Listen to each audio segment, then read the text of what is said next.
las situaciones especiales en las que se coloca la familia en nuestra sociedad es el hecho de establecer los derechos una vez de que fallecen, ya sea el cónyuge o la cónyuge.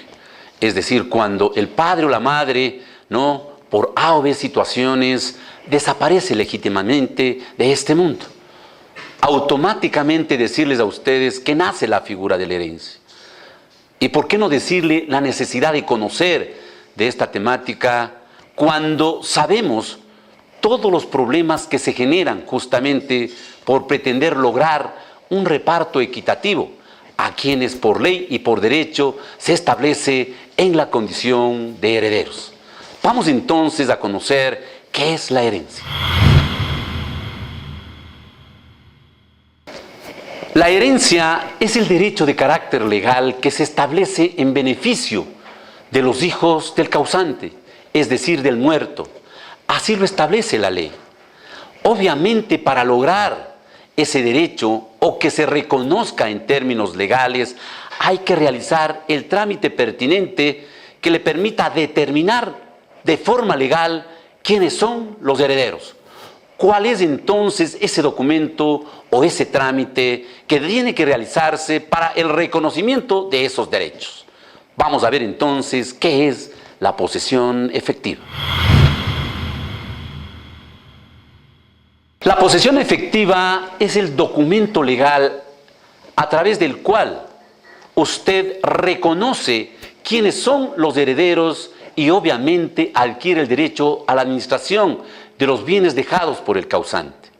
¿Cuál es la autoridad competente que puede emitir, previo a un trámite, este documento esencial denominado posesión efectiva?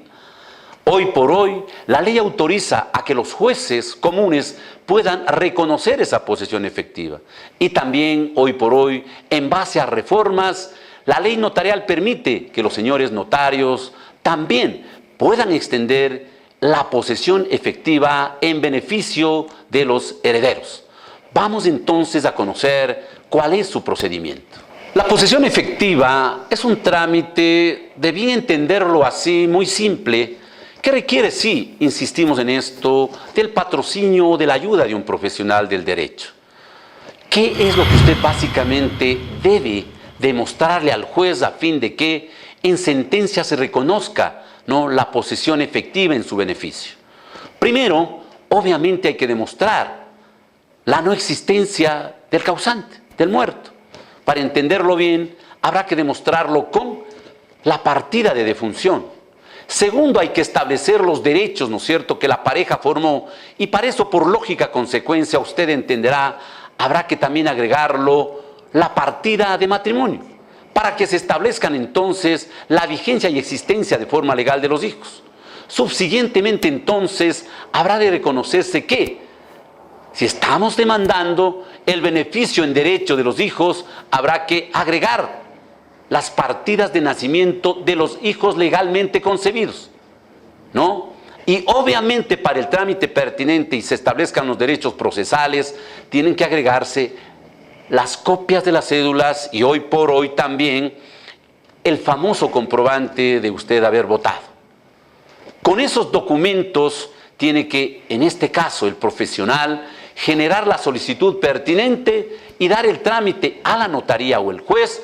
¿Para qué? Luego del proceso administrativo o judicial legalmente establecido, el juez en sentencia conceda lo que usted estaba buscando, la posesión efectiva que le dará el derecho de administración sobre todos los bienes, sean estos muebles e inmuebles dejados por el causante.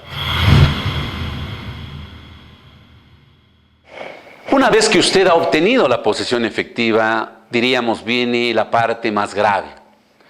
¿Por qué calificarlo así cuando a lo mejor deberíamos verlo en términos positivos de la mejor parte? Porque viene el reparto o aquello que inclusive no necesitándolo, sí, estoy esperando parte de lo que me corresponde por herencia. Por eso es que de por medio intereses materiales hacen que sea un poco complicado o a veces muy complicado este tema. Por eso es importante entonces señalar de que la figura que automáticamente nace es la partición. Es decir, cómo realizar el reparto de esos bienes dejados por el causante, ¿no? De hecho, para realizar la partición existirán dos alternativas que creo que es bueno la entendamos en su mejor extensión a fin de ¿qué? De usted estar en ese problema bien entendido y en los mejores términos usted pueda lograr lo que en justicia le corresponde por concepto de herencia. Vamos al análisis. Existen dos alternativas entonces para que usted pueda realizar la partición. La primera, de mutuo acuerdo. ¿Cómo proceder cuando en definitiva las partes lo han entendido de manera positiva? De hay que lograr, ¿no?, de manera consensuada el resolver ese tema de los bienes. De hecho, anticipar un criterio que es la mejor manera, es lo recomendable, lo beneficioso inclusive, propositivo, para que la familia se mantenga unida y de forma justa y equitativa se proceda con el reparto. Es decir, en este caso, el profesional del derecho simplemente será aquel que mecanice ese reparto que ustedes voluntariamente marcaron y acordaron de manera justa realizar ese reparto. Esto será lo recomendable. Lo segundo, la partición judicial. Definitivamente no muy recomendable porque esto significa que las partes marcaron intereses sueltos en diferentes direcciones, en diferentes cantidades y por lo tanto, no habiendo logrado acuerdo, simplemente cualquiera de los herederos está en el derecho de demandar, de lograr en este caso, por no entenderse, que sea el juez quien aplicando la ley realice ese reparto, porque entrará en un proceso de carácter judicial que por experiencia me permito decirlo, toma meses, toma años, ¿no? Y de hecho, como se marca una controversia de carácter judicial, se marcan diferentes intereses y eso hace que el proceso cada vez se alargue más. Insisto, lo menos recomendable, pero finalmente, ¿no?, tendrá que, de no entenderse, llegarse a la partición judicial, que significa que el juez tendrá que realizar ese reparto que no se lo pudo hacer de mutuo acuerdo.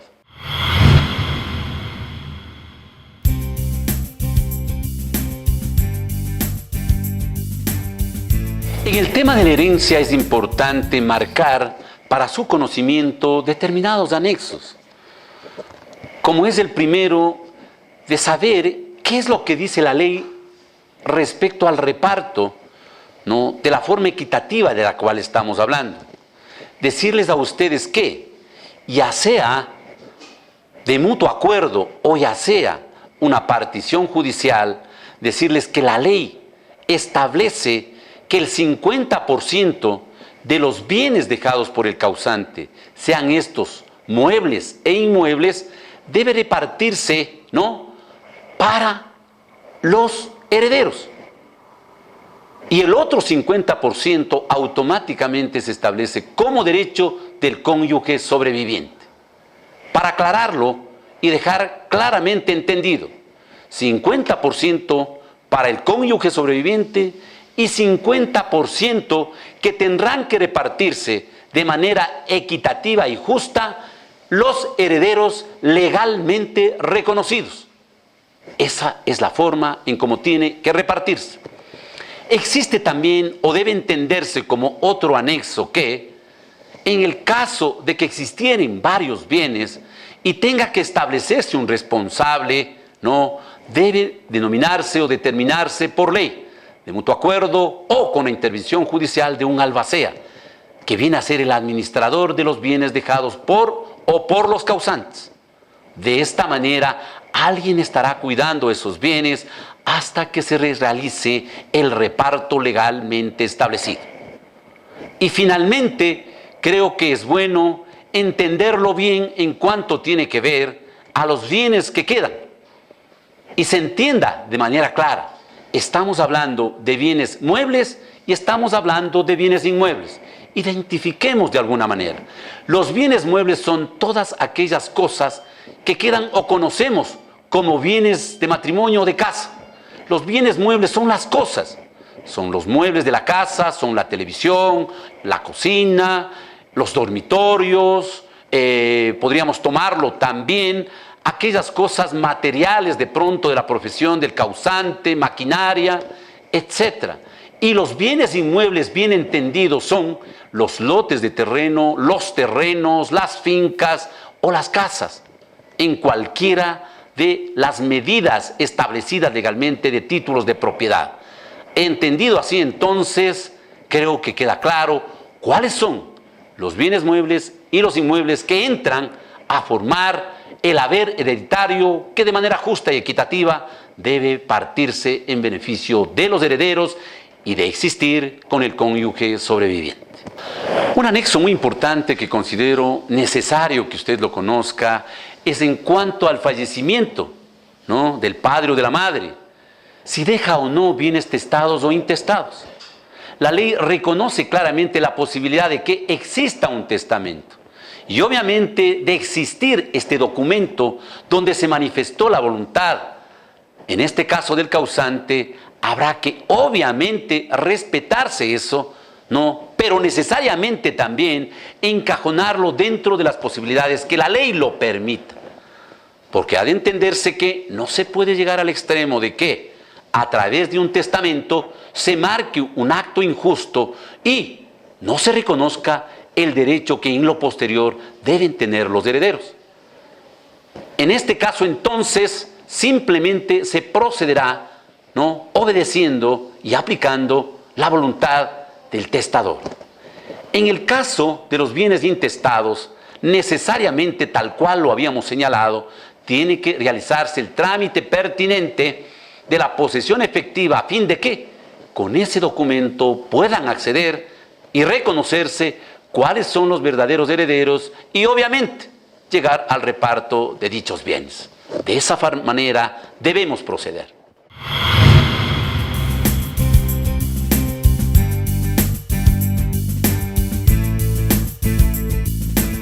Doctor, nuestra herencia podemos repartirnos de mutuo acuerdo, aunque exista un testamento de por medio. Una vez de que se ha establecido el derecho de forma legal de los herederos, ya sea que existe el testamento o ya sea que no lo exista y más bien accedieron a través de la posesión efectiva, ha de indicarse que todos son copropietarios. Y al ser copropietarios, si marcan la voluntad de repartirse de forma equitativa, estarán cumpliendo con la ley. O a veces se marca la necesidad de beneficiar porque hay hijos menores o por circunstancias especiales. Lo pueden hacer. Los copropietarios, bajo la decisión unánime de todos, pueden repartir de acuerdo a su deseo y a su voluntad como ellos lo quieran. Doctor, mi madre falleció y mi padre quiere vender el 50% que le corresponde sin nuestra autorización. ¿Puede hacerlo? Una vez de que se establece el derecho a través de la posesión efectiva y obviamente está sobreentendido de que el 50% le corresponde al cónyuge sobreviviente y el otro 50% le corresponde de manera igualitaria a todos los herederos, se establece el derecho de derechos y acciones, valga la redundancia. Y por lo tanto, eso es susceptible de transferir. Es decir, si la cónyuge sobreviviente o el cónyuge sobreviviente desearía vender sus derechos y acciones dentro de la herencia, lo puede realizar, sin necesidad de contar con la autorización de los otros copropietarios. De igual manera, pueden hacerlo los herederos de acuerdo a la parte proporcional en derechos y acciones que les corresponde. Es factible hacerlo. Si es que hay personas que compran derechos y acciones, tengan la plena seguridad de que es factible transferir. Mi padre tuvo más hijos fuera del matrimonio. ¿Ellos tienen derechos sobre la herencia de mi padre? Si es que los hijos están legalmente reconocidos y son fruto de relaciones extramaritales o de otras relaciones anteriores, tienen todo el derecho a acceder. Obviamente será necesario de su preocupación en cuanto tiene que ver a fundamentarse y aparecer de forma legal. Es decir, ellos pueden tramitar también de manera individual o por separado el derecho que le dé o le genere el llegar a ser un heredero a través del trámite pertinente de la posesión efectiva. Eso le generará la posibilidad real de entrar en el reparto.